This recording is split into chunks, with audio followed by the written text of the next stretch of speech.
The $1 million question. I've got 3 days here. What if whatever natural or unnatural disaster occurs, and the duration of this disaster is a lot more than 3 days? What if it's 3 months, 6 months? What if it's 3 years? It's a serious consideration. You need one little bag, a little pouch with some tooling in that is going to extend the range of your camp to take it from 3 days to 3 months, even to 3 years. Now, the content of that little bag is going to be a whole different video. Then I grab my little bag of preps, put them in this pack here. It's like putting your seatbelt on a car. I hope I'm not going to need them, but if I do have that crash, I'm safe.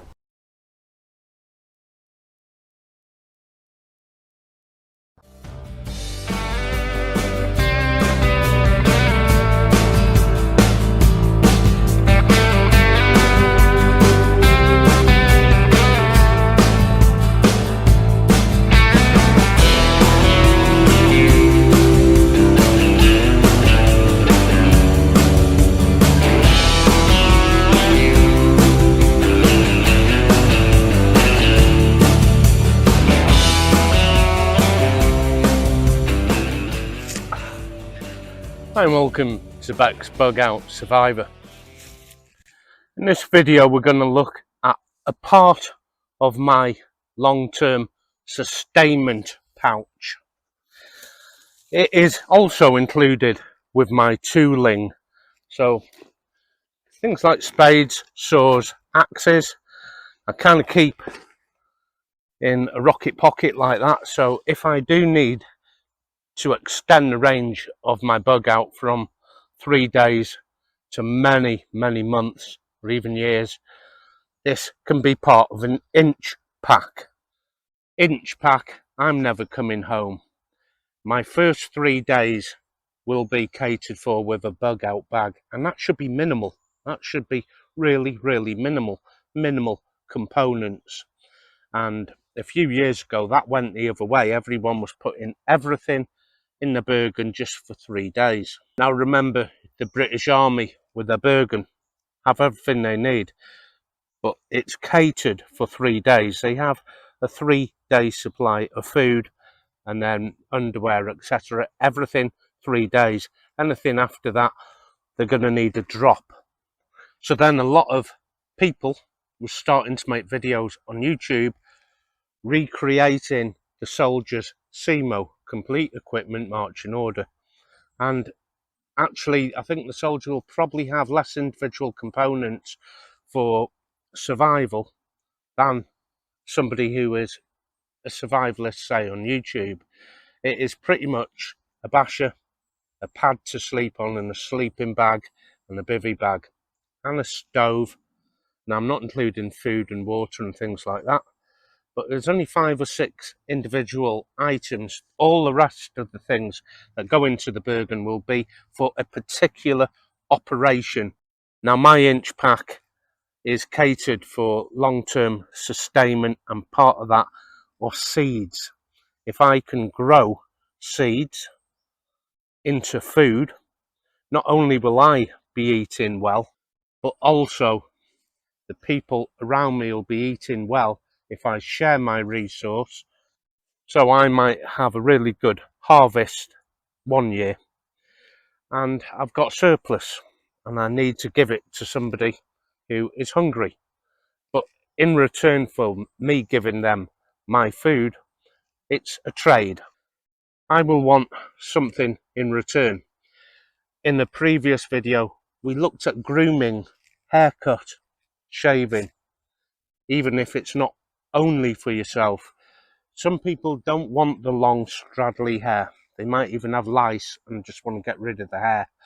And I had some hair cutting and grooming solutions, more for a bug out vehicle really than the bug out bag, but nevertheless they were there anyway, and it's a trading resource, as is my food. Perhaps I could trade some potatoes and onions and some green veg in return for perhaps somebody having some fishing gear that I need, some hooks. When my bug out bag is a bug out bag, it's a bug out bag. Minimal components, minimal, absolute minimal. But I cater for 3 days and 3 days only, because that is the amount of food I've allocated to my Bergen. And then if I know it's going to be a long-term thing, more than 3 days, 3 weeks, 3 months, 3 years, well, particularly in years, this is my kit. And it's not all here. I still am in the process of building up. But let me see my sustainment pouch. So in here are the tooling. And we're going to have a look at the full sustainment tooling in a different video. This is only the seeds. In here are things that are going to sustain me for a long, long time. So I'm not going to show you everything. So let me drop this down on the floor. Don't want you looking too early, do we? And dig out just part of my inch. I'm never coming home. We're going to need these seeds, lots and lots of seeds. Collect as many as you can right now. Now I'll be going back home in a minute and you'll be coming with me. And I've had a go at growing food from nothing, not even packet of seed. I've collected food scraps and got the seeds out of the food scraps, such as the tomato seeds, the pepper seeds, and then if I've had an onion, I cut it in half, dip it in water and try and grow a stem. Now it won't grow onions, onions don't grow onions, but what it will do is produce a head, and then in that head is seed. It's a seed pod, and then when it's ready, I just knock the seeds out of that onion. So year one, I'm getting no onions, but I'll get the seed. Same with carrots as well. Do you remember as a kid putting a carrot in a jar of water and then watching it develop? Well, year one, you're not going to get carrots from it. What you'll get is a seed head, and then you collect them seeds. For year two, you've got the seeds. It is free food. Now, although these weren't free, and I bought these with my own money, nevertheless, it is possible to eat for free.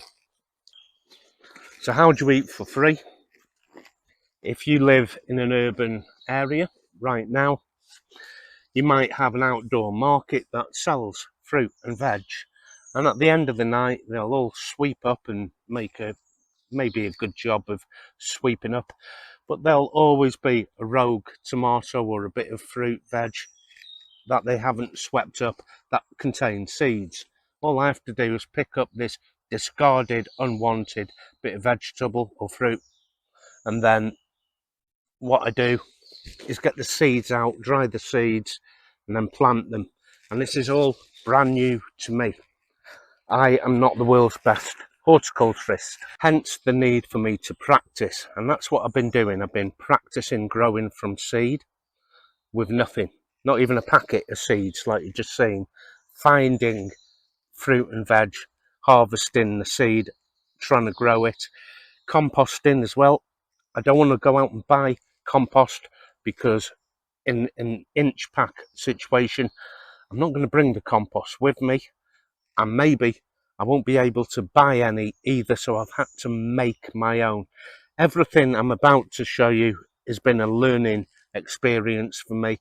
This is not a show and tell of how to. I am not a horticulturist, and I thought it was very important that I learn from all my own mistakes growing fruit and veg, because if the grid goes down, the internet's down, I can't just Google up what am I doing wrong.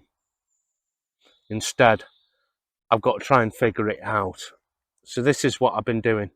Let's go back, have a look at where I'm up to so far, trying to grow for free at home, and then you can get yourself some seeds. Not very expensive, but yeah, you can get a big stash.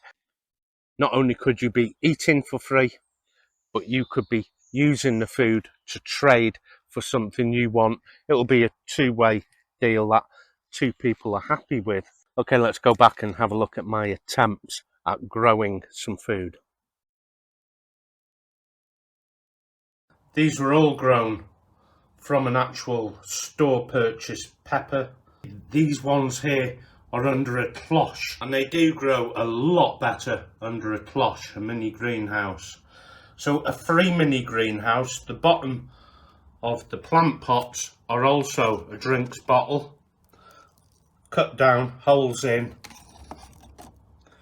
And if we come over to here, I have an experiment for watering.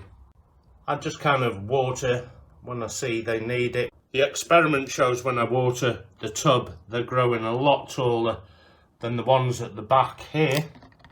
If I just remove the cloche, you can see the height difference there. So a cloche and watering from below in a tub seems to be the way forward. I'll just put the cloche back on this one for now. A squirt water bottle with some dish soap in will keep things like black fly off it. That was a freebie. I found the squirt bottle. You can find water bottles to make plant pots and cloches, mini greenhouses. So they're my peppers, all experimental. I might be doing it all wrong, I might be doing it right. It's all trial and error. Coming outside now to my tomatoes. Again, grown from the seeds of a store purchased tomato, and these were the ones grown under a cloche. They're doing a lot better than, let's say, this one here. The one on the left, no cloche. The one on the right with a cloche. And I can pick these things up for free, these drinks bottles. I never throw them. They become both a cloche and a plant pot.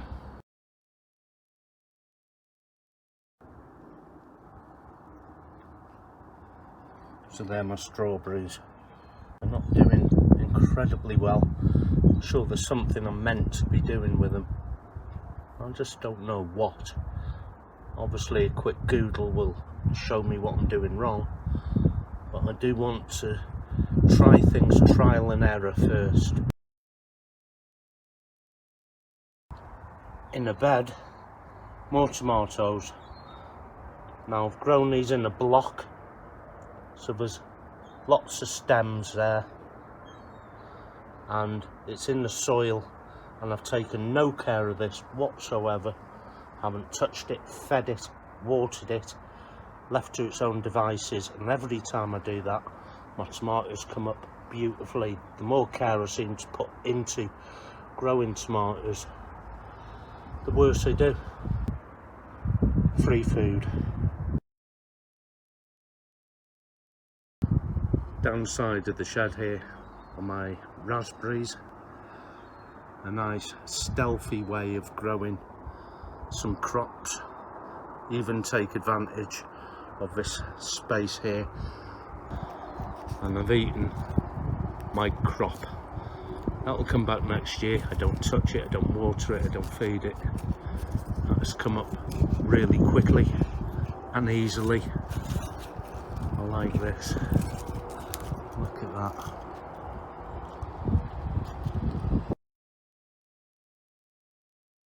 And this is what I chopped off the bottom, and they're growing a treat again. I've done nothing to them other than plant them.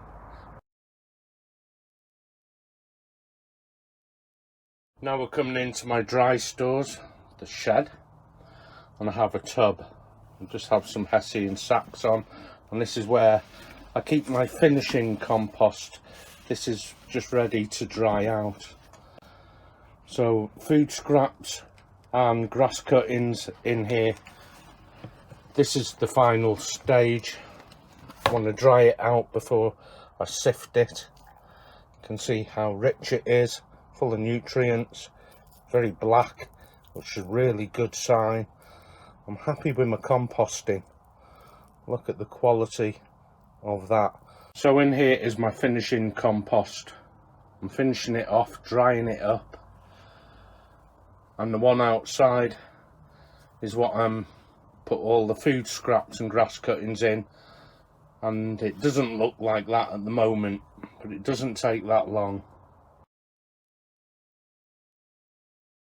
Liquid fertilizer.